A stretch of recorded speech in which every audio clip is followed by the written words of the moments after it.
Welcome to Smoky Mountain Neighborhood, guys. It's a show talking about what's going on in the neighborhood. You know, times in our lives, this busy world that we live in, we don't even know who our neighbors are. So I wanted to have a show that would talk about what's going on in your neighborhood. And today, I've got an incredible guy.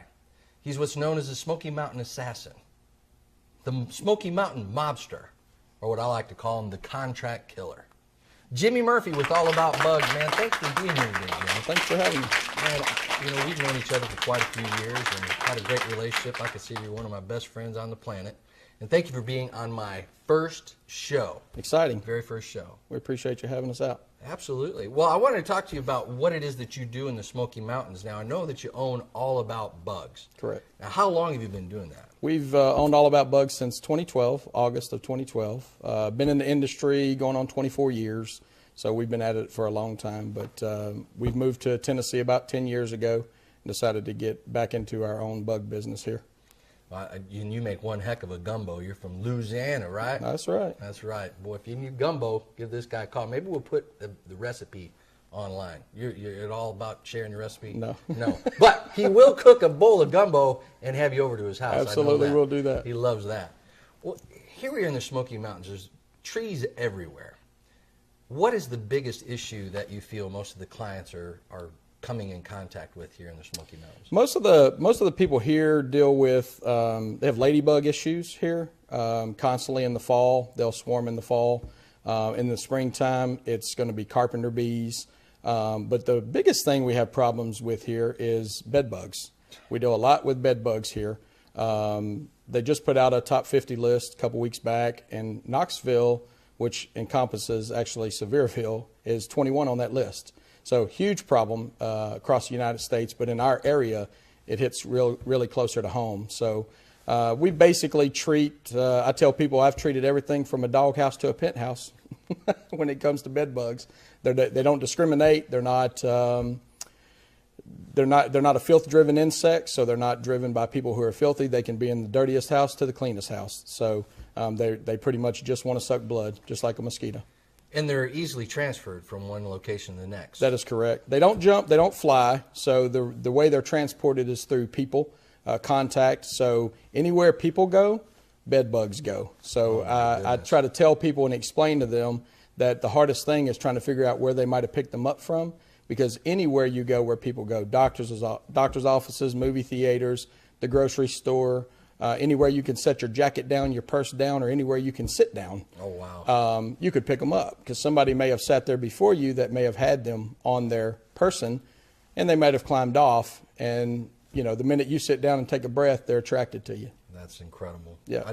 That's kind of weird when you think about that. And with over 10 million people that visit the Smoky Mountains on a yearly basis, I'd say there's a lot of carriers that there's a lot of transformation. Lots. Them bugs are crawling on all kinds of things. And I don't mean to freak everybody out, but we have to deal with reality. This is a worldwide epidemic. And Jimmie takes care of a lot of places around the Smoky Mountains. So either homes, hotels, and also cabins, correct? Correct. Yeah, we do a lot of work in the hotel motel industry throughout Pigeon Forge, Gatlinburg, and even Knoxville.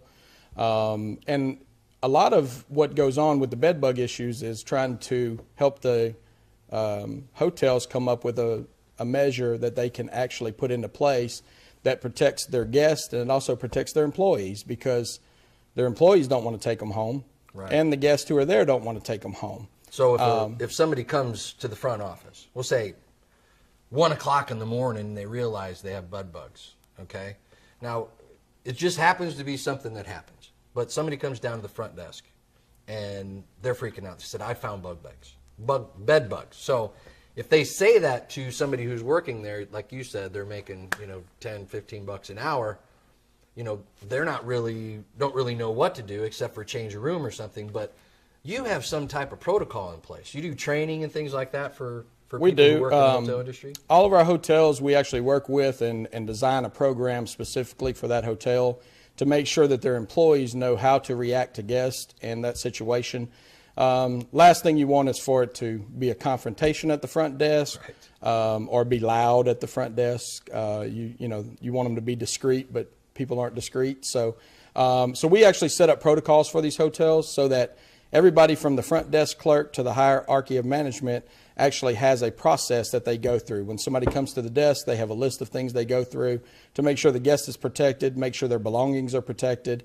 They go through that process. The hotels are then to actually quarantine that room, more or less, that we don't let people in and out. We don't want the hotel management or even the hotel employees into that room to inspect it. They just kind of leave it until we actually come out, take care of it, take a look at it, and then we can actually devise a plan for them as far as treatments go. So they have a protocol in place so that they're not left holding the bag at the end of the day.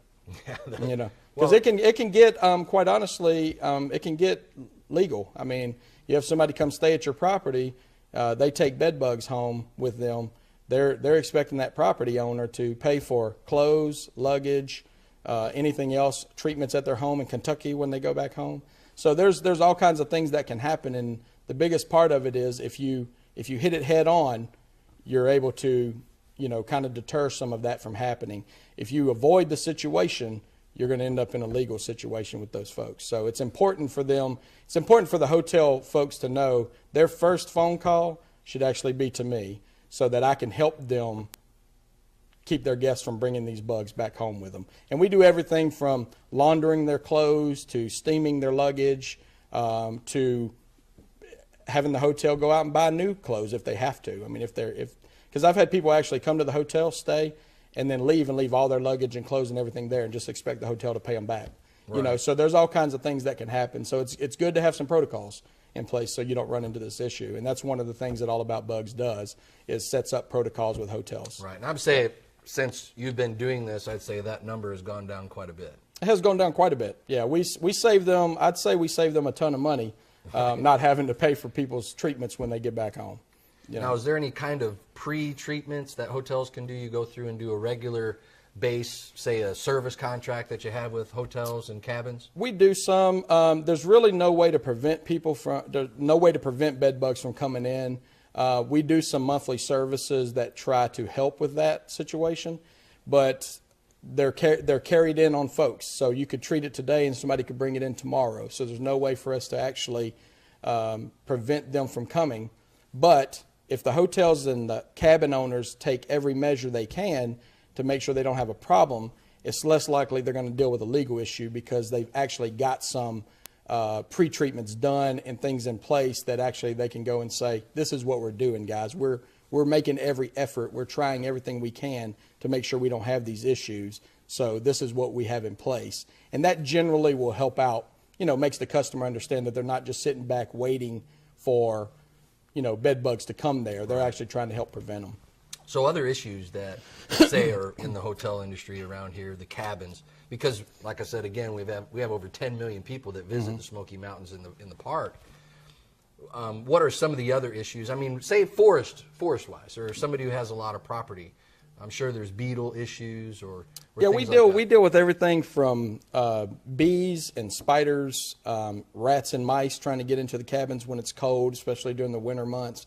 You deal with those. We deal a lot with stink bugs, ladybugs, carpenter ants. So there's a variety of different insects that they can deal with. We actually have scorpions here. A lot of people don't know that we have scorpions here.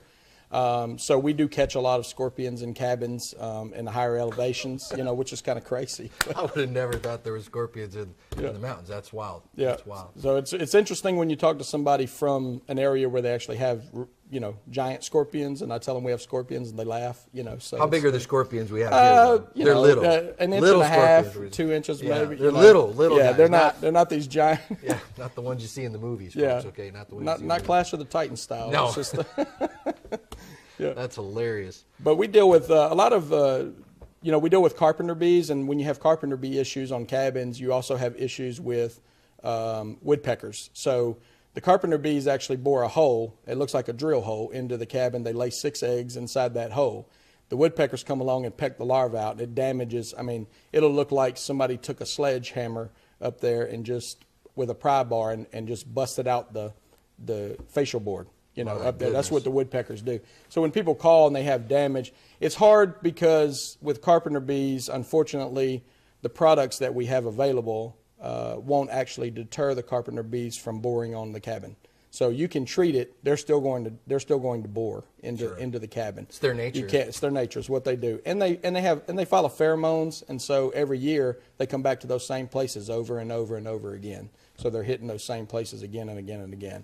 And it's damaging the property, which is no good for the cabin owner. Not at all. And guys, we're getting close to the end of the show. How do people get in touch with you, Jimmie? They can go to our website, allaboutbugstn.com. They can reach us at 865-292-5198. We also have a Facebook page that they can get us at All About Bugs. And we're pretty easy to get a hold of. We're available 24 hours, 7 days a week. That's right. So anytime they want to get a hold of us, we're available. Well, you live right here in the area, so it's real easy for you to take care of it. And there's a lot of exterminators that come in from Knoxville or surrounding communities, but being right here is definitely an advantage for the hotel and cabin owners here locally. Sure. Well, man, thanks so much for being on the show. Appreciate you, Jim. Appreciate Thank you. And like I said, I've known this guy for years, one of my best friends on the planet. So if you have a extermination problem, you have mice, bugs, bed bugs, beetles, ladybugs. The ladybug infestation blows my mind. I've walked into homes and there's literally been thousands of ladybugs, and I was shocked by that. Yeah. But we live in the mountains, and we need people like you to take care of our homes and the businesses that we have right here. What I always like to say, since you're here in the Smoky Mountains, what is one of your favorite things to do in the Smoky Mountains? My favorite thing to do is just to take my wife or my family up over the mountains. There's a place up on the other side of Newfound Gap that we can actually take our shoes off and get in the creek. Oh, that's and great. It's an amazing place to take pictures or take friends to. So that's one of my favorite things. And what's that called again? I don't know what it's called. It's just the side of the road. Just taking your shoes off. Yes, taking your shoes off, getting in the stream. Yeah. So. Well, guys, thanks for being here on Smoky Mountain Neighborhood, and we will catch you on the next show. Have a great day.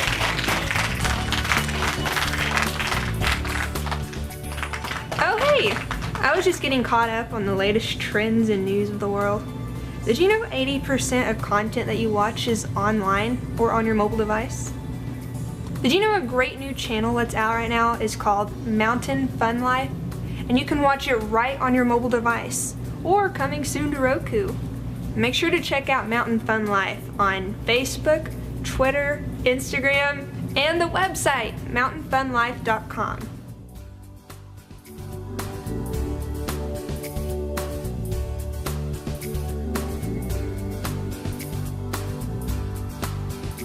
Hello, did you know that most of the stuff shot on Mountain Fun Life is shot right here in this very studio? And maybe you've wanted your own show before. I mean, how cool would it be to be in a studio like this one with your very own show? Just go to mountainfunlife.com for more information, and you can submit to have your own show, and you can be right here.